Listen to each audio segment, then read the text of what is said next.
Hello dear friends, আপনাদের সকলকে जय मसीह। आप सभी को जय मसीह की आशा रखते हैं कि आप सभी कोई अच्छे हैं। এবং আজ আপনাদের সাথে সবথেকে গুরুত্বপূর্ণ এবং সবথেকে মহান ব্যক্তির গুণের বিষয়ে শেয়ার করতে চাইবো। এবং সেই ব্যক্তি অন্য কেউ নন কিন্তু स्वयं सदाप्रभु ईश्वर। आज आप सभी के साथ परमेश्वर के गुणों के बारे में शेयर करना चाहूंगा। और यह एक ধারাবাহিক के तरह रहने जा रहा है এবং অনেক সংক্ষেপে আমরা ঈশ্বরের গুণের বিষয়ে এই ধারাবাহিকে অধ্যয়ন করতে যাচ্ছি। परमेश्वर का एक सेवक A.W. टोजर ने कहे थे कि जब हम परमेश्वर के बारे में सोचते हैं तो हमारे मन में जो विचार आते हैं वही हमारे बारे में सबसे महत्वपूर्ण बात है। যখন আমরা ঈশ্বরের বিষয়ে যখন আমরা সদাপ্রভুর বিষয়ে ভাবতে লাগি তখন আমাদের মনে আমাদের হৃদয়ে যে ভাবনাগুলি যে চিন্তাগুলি আসে সেগুলোই হচ্ছে আমাদের ব্যক্তিত্বের সবথেকে गुरुत्वपूर्ण विषय। क्योंकि उपासना पवित्र या अपवित्र होती है और वह इस बात पर निर्भर करता है कि उपासना करने वाला परमेश्वर के बारे में उच्च या निम्न विचार रखते हैं। दूसरे शब्दों में इसका मतलब यह है कि परमेश्वर के बारे में जो सोच और विचारधारा को हम रखते हैं वह सोच और विचारधारा हमारे जीवन यात्राओं में हमारे उपासनाओं में दिखाई देगा। यदि हम परमेश्वर के बारे में उच्च सोच रखते हैं तो परमेश्वर के प्रति हमारा आराधना भी उच्च होने जा रहे हैं। लेकिन यदि हम परमेश्वर के बारे में निम्न सोच और विचारधारा या असत्य विचारधारा रखते हैं तो हमारा आराधनाएं भी हमारा लाइफस्टाइल हमारा जीवन यात्रा भी जो है वह गैर बाइबलीय और निम्न होने जा रहा है। যখন আমরা ঈশ্বরের বিষয়ে ভাবতে লাগি তখন ঈশ্বরের বিষয়ে আমাদের মনে যে চিন্তাধারাগুলি আসে সেটি অনেক গুরুত্বপূর্ণ বিষয়। কেননা ঈশ্বরের বিষয়ে আমরা কি ভাবি তা আমাদের জীবনযাত্রাটিকে প্রভাবিত করে। কারণ আরাধনা হয় পবিত্র হবে নচেৎ সে অপবিত্র হবে। এবং আরাধনা এই সত্যর উপর নির্ভর করে কি যে ব্যক্তিরা আরাধনা করছে তারা ঈশ্বরের বিষয়ে কেমন ভাবনা এবং চিন্তা রাখে। যদি তাদের চিন্তা ঈশ্বরের প্রতি অনেক উত্তম এবং অনেক উঁচা চিন্তাধারা হয় তবে তাদের জীবনযাত্রাও সেভাবে ঈশ্বরকে আরাধনা করাতে উত্তর উত্তম ভাবে বৃদ্ধি পেয়ে যাবে। তারা ঈশ্বরকে উঁচা স্থান দিবে তার জীবনে এবং কি ঈশ্বরকে উচ্চভাবে আরাধনা করাতে তারা বৃদ্ধি পাবে। এবং যদি কোনো ব্যক্তিরা ঈশ্বরের বিষয়ে নিম্ন বিচার বা নিম্ন চিন্তাধারা যদি রাখে তবে এই চিন্তাধারাগুলি তাদের জীবনযাত্রাটিকে প্রভাবিত করবে। তাদের জীবনযাত্রাও নিম্ন হবে। তারা ঈশ্বরকে নিম্নভাবে আরাধনা করবে এবং ঈশ্বরের বিষয়ে তাদের যদি চিন্তাধারা কাল্পনিক বা অসত্য থেকে থাকে তো এটার প্রভাবও তাদের জীবনে দেখা দিবে। তারা ঈশ্বরকে অসত্যভাবে উপাসনা করবে এবং তারা ঈশ্বরকে নিম্নভাবে উপাসনা করাতে বৃদ্ধি পেয়ে যাবে। তাই যে কথাটিকে A.W. টোজার বলছেন এটি অনেক গুরুত্বপূর্ণ। কারণ ঈশ্বরের বিষয়ে আমরা কি ভাবি কি চিন্তা রাখি সেটি আপনার এবং আমার জীবনের সবচেয়ে গুরুত্বপূর্ণ বিষয়। কারণ এই চিন্তাধারা এই ভাবনাগুলি আমাদের জীবনযাত্রাটিকে প্রভাবিত করতে যাচ্ছে, আমাদের উপাসনা ও আরাধনাটিকে প্রভাবিত করতে যাচ্ছে। তাই প্রিয়গণ আইসো আমরা ঈশ্বরের বিষয়ে অধ্যয়ন করি, বিশেষ করে ঈশ্বরের গুণের বিষয়ে অধ্যয়ন করি যাতে আমরা ঈশ্বরকে উচ্চ দৃষ্টিতে দৃষ্টিপাত করাতে যেন দিন প্রতিদিন জীবনে বৃদ্ধি পেয়ে যেতে পারি।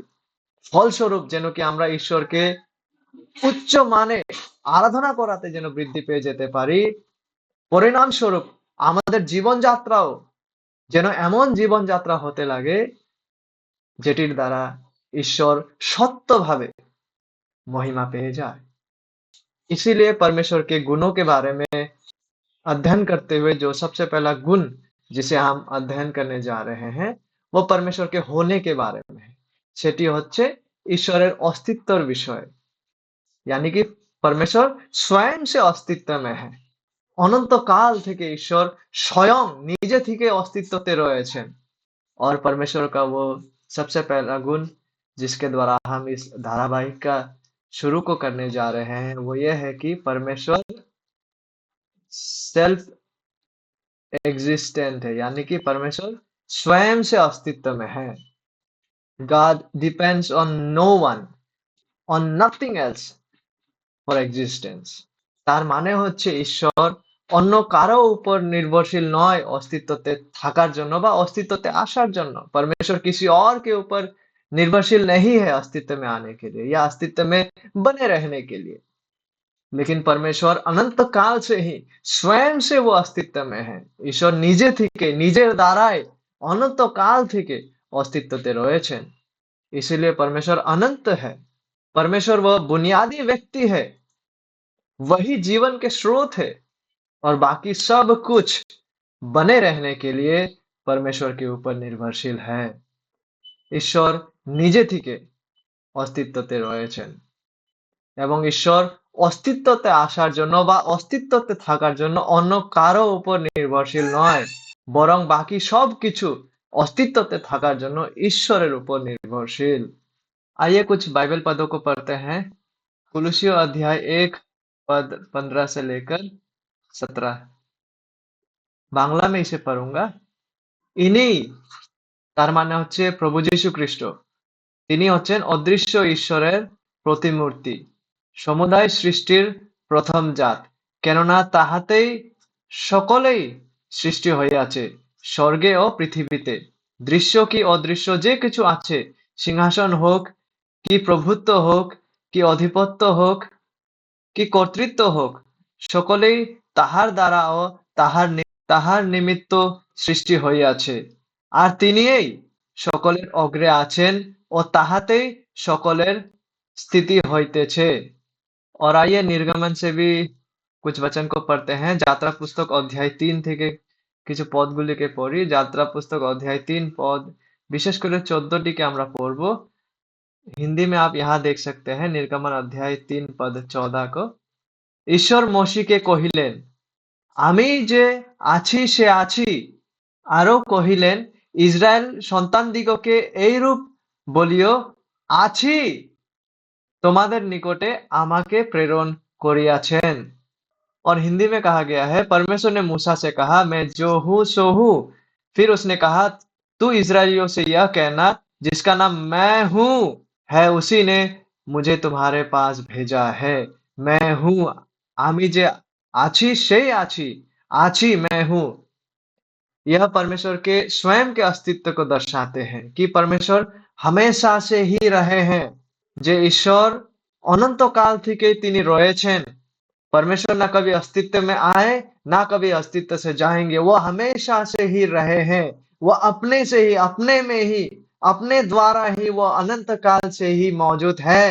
তার জন্যই ঈশ্বর বলছেন যে আমি আছি, কেননা তিনি সর্বদাই রয়েছেন, তিনি সর্বদাই ছিলেন, তার উপস্থিতি, তার ব্যক্তি অনন্তকাল থেকে রয়েছেন। তিনি তার নিজের দ্বারাই, নিজের থেকেই অনন্তকাল থেকে রয়েছেন। তিনি অন্য কারো উপর নির্ভরশীল নন, বরং সমস্ত কিছু अस्तित्वতে আসার জন্য বা अस्तित्वতে থাকার জন্য সদাপ্রভুর উপর নির্ভরশীল। ঈশ্বর তার নিজের বাক্যে এই সত্যগুলি প্রকাশ করেছে। परमेश्वर ने अपने बारे में, अपने गुणों के बारे में विशेषकर उनके वचनों के द्वारा यह प्रकट किए हैं कि वह स्वयं से पर्याप्त है, वह स्वयं से ही हमेशा से रहे हैं। और जब वह मूसा से यह बातें कह रहे हैं, जरा समय के बारे में सोचिए और जरा इस बारे में सोचिए कि इस वक्त परमेश्वर मूसा से बात कर रहे हैं। এই সময় সদাপ্রভু মোশির সাথে কথা বলছেন।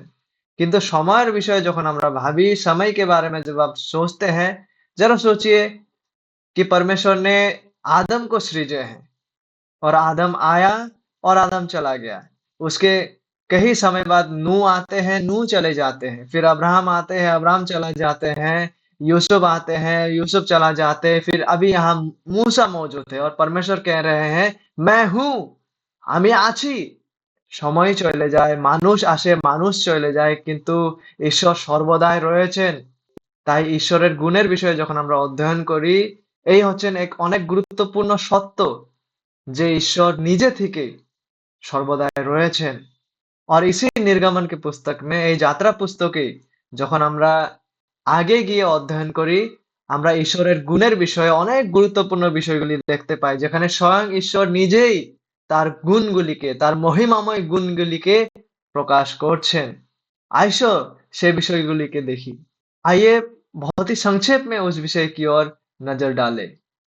निर्गमन के अध्याय 33 में যাত্রা পুস্তক অধ্যায় 33 এ আপনারা দেখতে পাবেন তখন তিনি কহিলেন पद 18 से हम पढ़ेंगे आप हिंदी में यहाँ से देख सकते हैं मूसा ने कहा তখন তিনি কহিলেন তার মানে মোশি সদাপ্রভুকে এই কথাগুলি বলছেন বিনয় করি তুমি আমাকে তোমার প্রতাপ দেখিতে দাও मूसा यहोवा से कह रहा है मुझे अपना तेज दिखा दे এবং 19 পদ থেকে আমরা দেখতে পারি ঈশ্বর কহিলেন আমি তোমার সম্মুখ দিয়া আপনার সমস্ত উত্তমতা গমন করাইব ও তোমার সম্মুখে সদাপ্রভুর নাম ঘোষণা করিব আর আমি যাহাকে দয়া করি তাহাকে দয়া করিব ও যাহার প্রতি করুণা করি তাহার প্রতি করুণা করিব আরো সদাপ্রভু তিনি কহিলেন তুমি আমার মুখ দেখিতে পাইবে না কেননা মনুষ্য আমাকে দেখিলে বাঁচিতে পারে না সদাপ্রভু কহিলেন